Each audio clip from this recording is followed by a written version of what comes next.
Hi everyone, this is Jim. Welcome to this postmortem of my Blitz game number 915. I had the white pieces and started off with e4. My opponent goes e5, playing classically. I attack the pawn, he defends it, and I play bishop b5, the Ruy Lopez. And he plays the move bishop c5. You can see that's actually the fourth choice here, although it's way lower in popularity than the Berlin defense, which is knight f6, or the Morphy defense, which is a6. This is known as the classical or the Cordell defense, and this is the way they used to play back in the 17th century. 17th century, and in spite of this game, I think it's still a playable line. Although, yeah, I like the center fork trick here. If you look at this with the chess engine or with the opening book, the normal Ruy Lopez moves of c3 and castles are the top choices, and they're certainly fine ways to play. But you know, here's your chance to get a position which is a little bit different and offbeat, which you can do by just taking the pawn. Knight takes e5. So that's the way I played it. And then he took back. You can decline the knight, the offer of the knight there, by playing queen to e7. And then, well, the knight drops back, queen takes, and the bishop comes back. This was the best line according to the chess engine. It looks good for black at first because it seems like black has all these pieces out. But, well, white is going to castle and get a rook on the e-file and get some counterplay here. And this white is still slightly better in this position. So that's maybe the best line black has at this point after knight takes e4, e5. But he took, and there's actually nothing wrong with this either. He doesn't lose material or anything, but white comes out as slightly better, I think. So, you know, I just think it's a decent way to play. And now after after pushing that pawn forward, there's a number of different things you can try. A lot of times I've seen people try the move bishop to d4, but then you just play here. And once again, black has two pieces under attack. Actually, the best move is to move the bishop back to d6 there. So it kind of just gave white an extra tempo, gave him that c3 move for free. So dropping the bishop back to d6 immediately is one of the better moves. But the best line is actually this line in the opening book, which is to play c6 first. Kick the bishop back, and then drop the bishop back to d6, and then white has to take the knight. And in this position, we'll see that the bishop has a retreat square here, so that gives it a little more flexibility in dealing with this f4 move.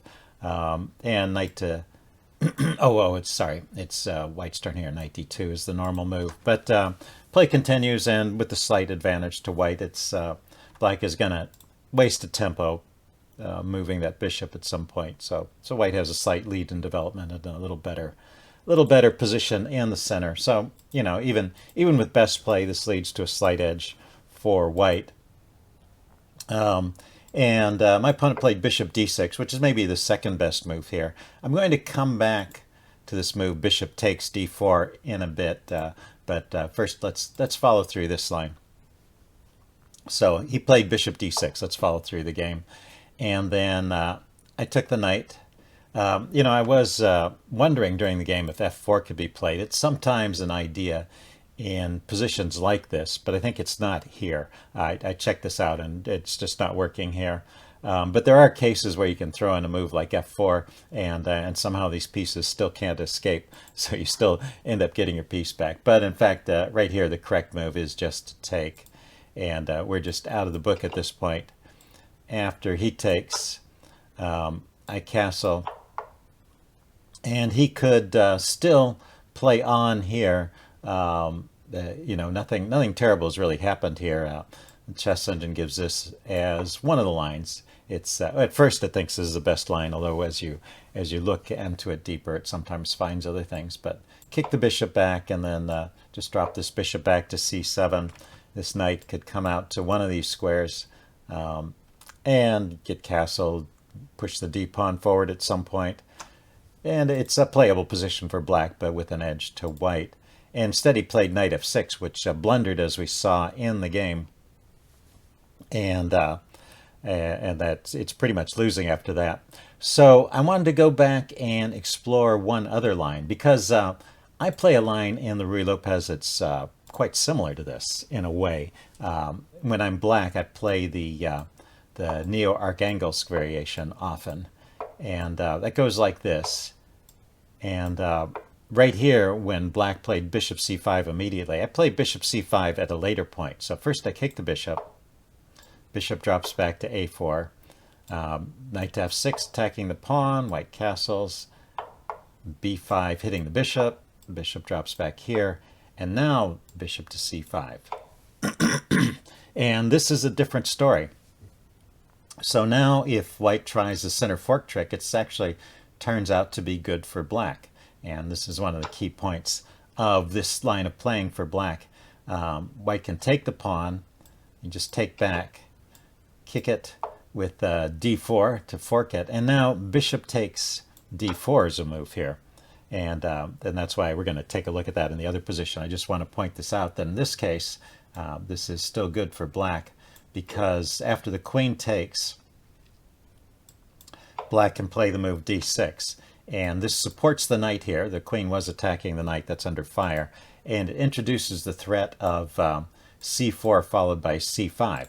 And so black is actually slightly better in this position. Although it's tricky. There's tactical moves that white has here. f4 is probably the most interesting here, and it gets complicated. But overall, black is slightly better in this position. So that's why the way I play the Ruy Lopez is okay, and doesn't run into problems with the center fork trick. So going back to the game, e4, e5, knight f3, knight f6, bishop here. The immediate bishop c5. I grab the pawn.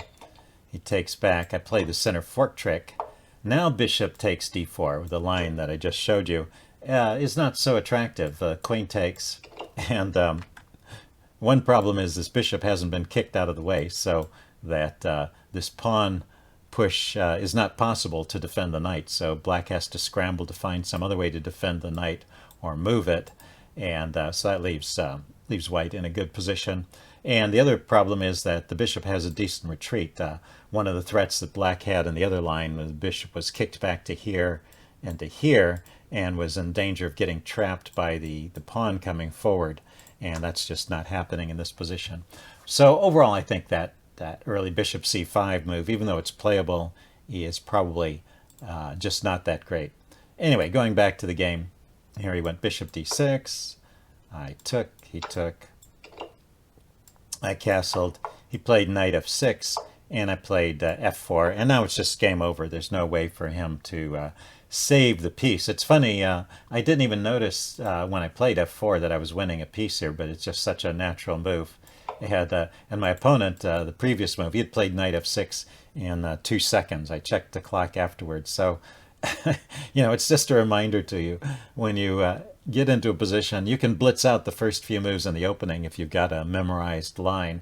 But after a move or two, as soon as you leave, actually, your memorized line, you should pause and, even in a blitz game, take a moment to consider how you want to continue, because the openings are often full of these traps. Anyway, so knight f6 just loses, and let's just go through the rest of the game. There's a couple of cute checkmates that I missed, so I just want to show those. But I didn't really blunder. I played the rest of this pretty reasonably, and he didn't have any defense, so I could criticize some of his moves, but it would be kind of pointless, because everything was losing basically. So here was my first chance to get there's actually a mate in 4 on the board here if you want to search for it and not look at the right hand side of the screen. Okay, yeah, pause the video if you want to look at it some more on your own. I'm going to give this line away. So the idea here is queen g5 check, and this leads to a mate. The king will step back, and let's see, I didn't, oh yeah, if the king tries to escape this way, then the rook comes in. So the way to survive the longest is to push the pawn forward, queen takes, and king runs to e8. Then you can bring the queen down here and checkmate with the bishop like that. So that's a nice little mate in 4. Let's just leave that position on the board for a second. Yeah, there's no way to block the check, no pieces that can get over, and the queen is guarding all of the escape squares. So a pretty mate. Let's see. Instead, I went rook a e1 check. Makes sense, it's still keeping a winning edge, but I gave up the mate. Let's see. He played king d7, and here I went bishop g5. Actually, after king d7, there's a even shorter mate here. So if you want to pause the video again here, see if you can find the mate here.